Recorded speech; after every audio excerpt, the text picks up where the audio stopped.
타임 t가 이 스토리지 타임보다 작을 경우에 대해서 한번 얘기를 해보겠습니다. 이 경우에는 마이너리티 캐리어 컨센트레이션이 디플레이션 영역 근처에서 엣지 부분이죠. 자, 한쪽만 고려를 하겠습니다. 홀만 생각을 하는 거죠. x가 xn일 때 이때의 마이너리티 캐리어 컨센트레이션은 무조건 이 기블리엄 상태보다 큰 값을 가질 수밖에 없습니다. 그래서 t는 0일 때 우리가 리버스 바이어스를 가해 주더라도 여기에 지금 저장된 캐리어들이 존재하기 때문에 이 엑세스 마이너리티 캐리어로 인해서 요 정션 사이에는 포워드 바이어스가 여전히 걸려있는 상태처럼 되게 됩니다. 자, 그러면 이럴 때 어떻게 되냐? 만약에 아이디어란 P 플러스 N 정션 다이오드라고 생각을 해봅시다. 그러면 current I는 크로스 섹션 에어리어 A 곱하기 XN에서의 JP 곱수로 나타나게 되겠죠. 그러면 이거를 풀어서 써주면 당연히 디퓨전 커런트가 발생을 하겠죠. 여기에 충분히 높은 커런트가 존재하게 되니까요. 자, 이럴 경우에 수식이 이와 같이 나타나겠죠. EA, -EA, DP, DX, D 델타 PN, X는 XN일 경우입니다.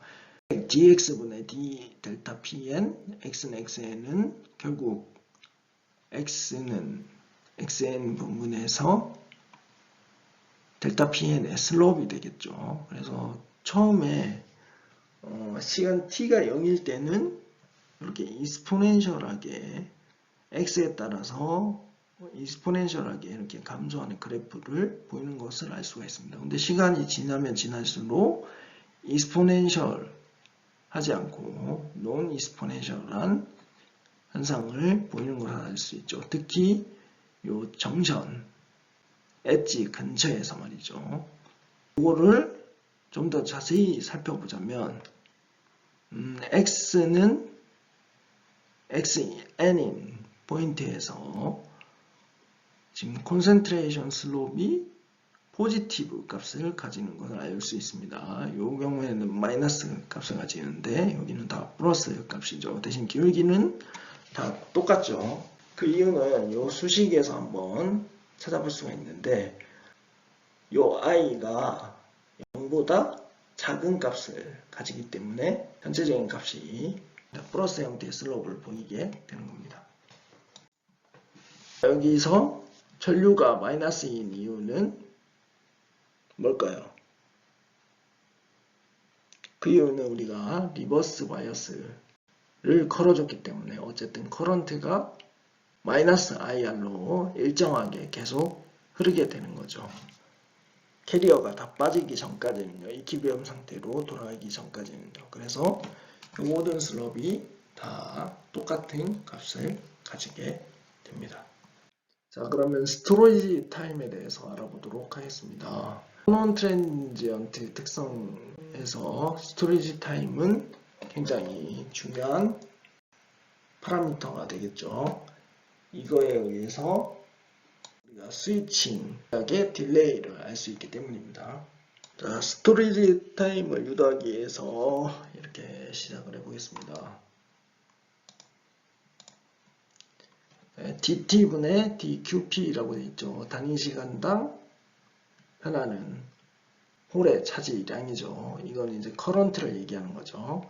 정션 근처에서 빌드업된 커런트를 얘기하는 겁니다. 이 값은 홀이 차지로 들어온 양 빼기 리콤비네이션 된 커런트량으로 정의가 되겠죠. 우리가 t가 0인 시점에서 스토리지 타임 ts까지 사이에서는 전류가 마이너스 IR이 계속 가해지게 되는 거죠. 콘스탄트한 값이 되겠고요. 그러면 이 값을 이렇게 대입을 해줍니다. 그러면 이 수식이 이렇게 바뀌게 되는 거죠. 이렇게 바뀌게 되고, 이거를 적분을 해주면 넘겨주고 적분을 해주는 거죠. 그러면 식이 이와 같이 바뀌게 되는 거고, 이거 한번 해보시기 바랍니다. 그러면 이쪽 오른쪽 텀은 마이너스 부호가 붙고 0부터 ts까지 dt니까 마이너스 ts가 되는 거고, 이 부분은 적분을 해주면 이렇게 ln 타우 p 곱하기 ln 가로하고 ir 더하기 타우 p qp가 되는 거고, qp ts 그리고 qp 제로가 되는 거죠. 이때 마이너스 텀은 여기에 있는 마이너스 텀을 넘겨줘서 나오게 되는 겁니다. 그래서 ts를 정리를 해보면 스토리지 타임이죠. 타우 p ln ir 더하기 qp ts 나누기 타우 p ir 더하기 qp 제로 나누기 타우 p가 되게 됩니다. 자, 앞서 우리가 구한 스토리지 타임 표식에서 qp 0 그리고 qp ts 값을 우리가 모르죠. 그렇기 때문에 이거를 구할 필요가 있죠. 이 왼쪽에 qp의 시간에 따른 변화를 나타냈습니다. 여기 이제 0인 부분은 아마 이퀴리bri엄 컨디션 상태를 얘기를 하는 거고, 델타 pn이 t가 0일 때 스토리지 되어 있겠죠. 그러고 나서 리버스 바이어스를 걸어주면 리버스 바이어스 커런트가 이쪽 영역에서 흐르면서 기울기가 이렇게 되고 캐리어 분포가 이렇게 변하게 되게 되는 거죠. 자, 그러면 우리가 스위칭 되기 전 상태를 한번 고려를 해봅시다. 그럼 스위칭 되기 전 상태를 고려해 보면 QP 0 플러스랑 QP 0 마이너스는 같은 값을 가지겠죠. 즉 포워드 바이어스일 때 A 값과 리버스 바이어스일 때 그 T는 0 시점에서 값은 똑같아집니다. 그리고 DTD QP는 0이란 값을 가지고 I는 포워드 커런트 값을 가지게 되겠죠.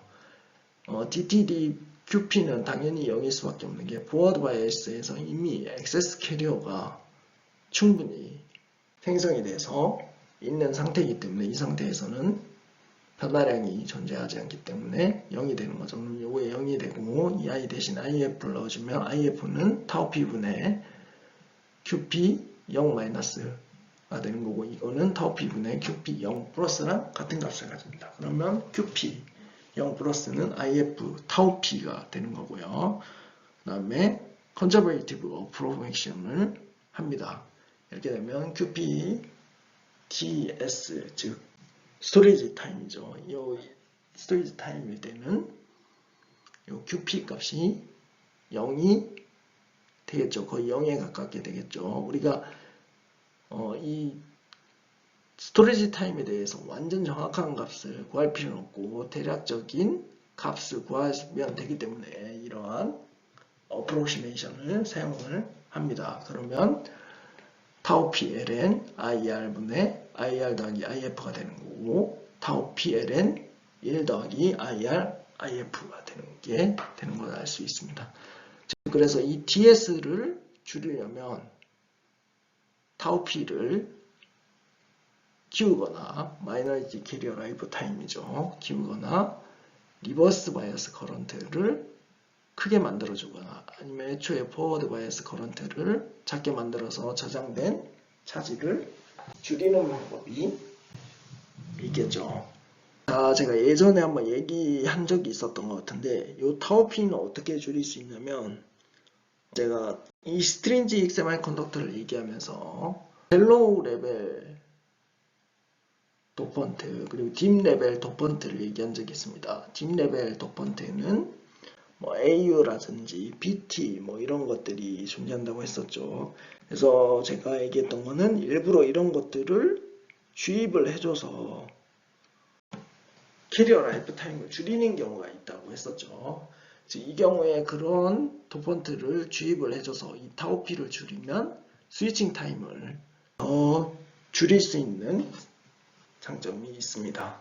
뭐 BT 같은 걸 주입한다고 했죠. 이렇게 주입하면 안 좋아지는 문제의 점이 뭐냐면 우리가 오프 상태에서의 커런트가 커지는 현상이 발생합니다. 왜냐하면 트랩이 많기 때문이죠. 그래서 이러한 장단점을 잘 고려를 해서 타오피를 설계를 해야 되고요. 그 다음에 아까 애초에 IF 값을 작게 해서 이 TS를 줄이던가 아니면 IR 값을 크게 해서 TS 값을 줄이는 방법이 있다고 했습니다. 그래서 우리가 포워드 바이어스와 리버스 바이어스를 조정을 할 필요가 있겠죠. 리버스 바이어스를 포워드 바이어스보다 훨씬 크게 회로를 수정을 하는 방법이 있겠습니다. 저항을 똑같이 R을 쓰는 게 아니고 순방향 바이어스일 때는 큰 저항을 써서 상대적으로 작은 전류가 흐르게 하고 역방향 바이어스일 때는 좀 작은 저항을 회로에 연결을 해서 리버스 바이어스 커런트 IR을 크게 하는 방법이 있겠죠. 또 하나 방법으로는 애초에 P 플러스 N 접합을 우리가 고려를 했는데 이 접합에서 낮게 도핑된 N쪽 영역에 두께를 얇게 해서 애초에 저장되는 과잉 캐리어량을 줄임으로써 속도를 빠르게 하는 방법도 있습니다. 자, 다음으로 턴온 트랜지언트 동작에 대해서 얘기를 해보겠습니다. 이 경우는 리버스 바이어스에서 포워드 바이어스로 스위칭을 하는 경우가 되겠죠. 이게 턴오프 트랜지언트보다 훨씬 구동 속도라고 해야 되나요? 스위칭 속도가 상대적으로 빠른 편입니다. 그 이유는 마이너리티 캐리어를 빠르게 이 디플레이션 리전을 통해서 인젝트 시킬 수 있기 때문입니다. 여기 그림을 보면 리버스 바이어스에서 포워드 바이어스로 이상적으로는 이렇게 전류가 편해야 되겠죠. 편해야 되지만 실제로는 이렇게 완벽하게 이렇게 되진 않겠죠. 예를 들어서 이렇게 가다가 이게 약간 조금 딜레이가 있겠지만 티가 나지 않는다는 거죠. 거의 빠르게 동작을 하기 때문에.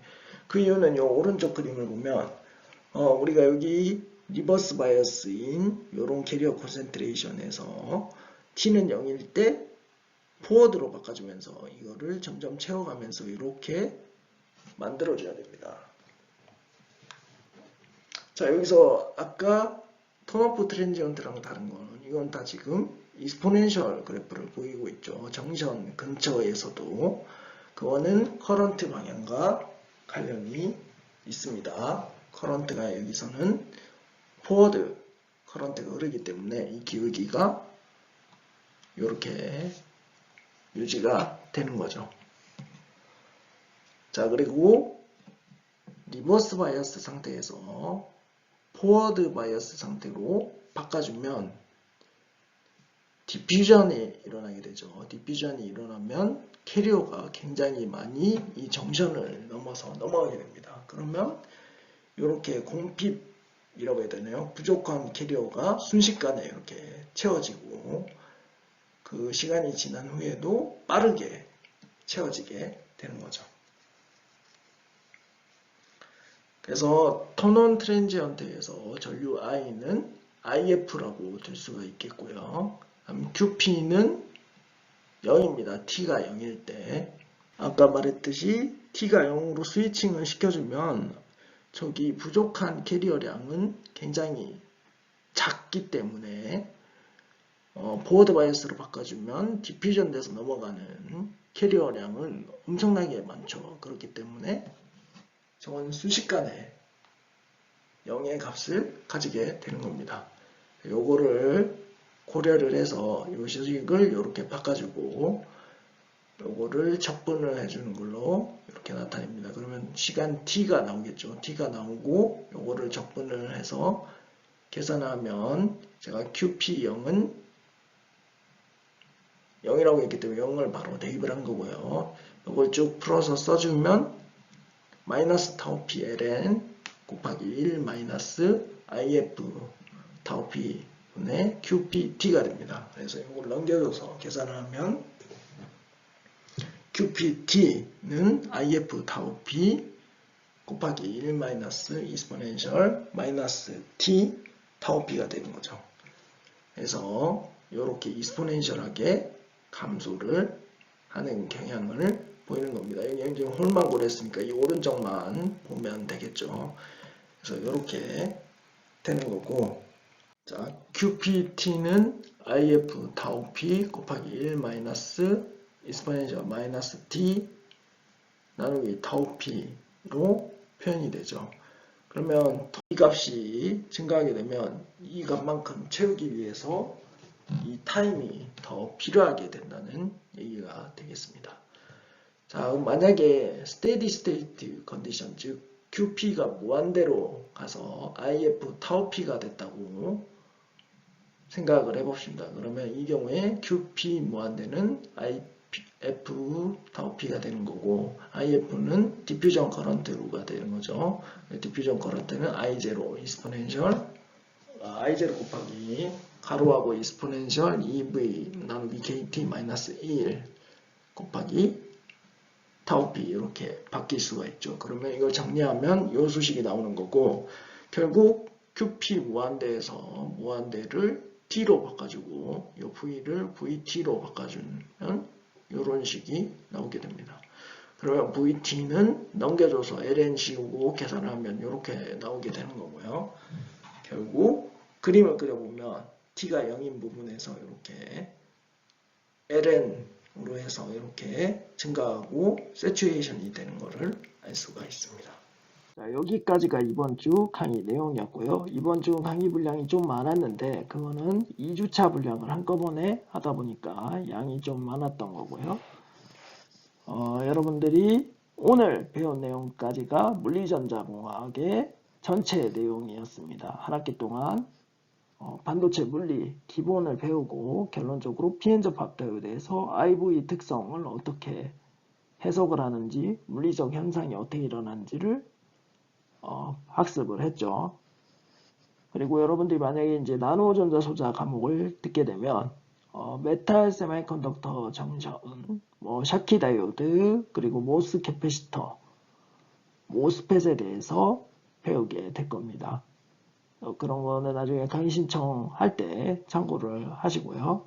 자, 기말고사 관련해서 공지를 하겠습니다. 제가 이미 스마트학습 관리 시스템, 그리고 이메일, 카카오톡 단체 카톡방에서 이야기를 했는데, 채팅방에서 이야기를 하긴 했는데, 한 번 더 강의 영상에서 이야기를 하겠습니다. 기말고사는 대면 평가 방식으로 진행을 하고요. 시험 일시는 2021년 6월 14일 2시부터 3시 반까지가 되고요.